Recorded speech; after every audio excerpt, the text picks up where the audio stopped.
but yeah, I mean, the contingent auto forms have played a role in capacity issues.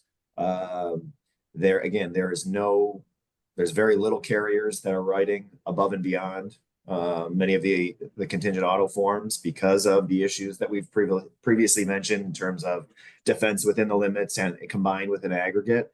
And again, the other element to that is, you know, you're once you have a dollar paid, I mean, you're eroding your policy limit at that point. So not only do you have a coverage issue, but you have contractual obligations with your customers that are now in jeopardy because your customers are saying you're required to have $1 million. Well, once a dollar is paid, even on defense, and you have defense within the limits, you don't have that $1 million anymore. So now you have contractual problems. So, you know, we haven't seen that play out, but that is a concern. We've addressed that with with Scopelitis's team, and that is 100% a problem. So until that becomes an actual case scenario, you know, it's hypothetical, but it is out there and something that we should be concerned with as an industry. But again, there's been carriers that have limited capacity in terms of now they want a additional buffer before they'll even come into the fray. So, you know, there's a carrier, for example, that was oftentimes doing that first primary $1 million umbrella.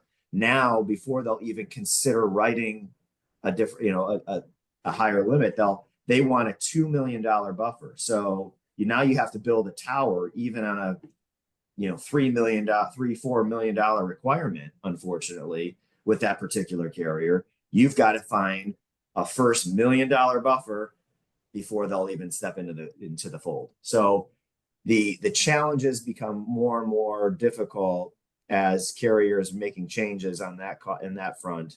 Again, less carrier options out there. There's really two reinsurance underwriters playing in the excess space altogether. So the options are very, very limited in terms of where we can go as an industry from an insurance perspective on the excess front. So it's really, really important as you're renewing and going through that process with your brokers, to talk about what might be on the horizon. You know, what do you have in the works from a sales perspective, and talk through those scenarios. If I land this large account and their requirement is X, how will that play into this? So you really have to be kind of forward thinking, not just, at the time of the renewal.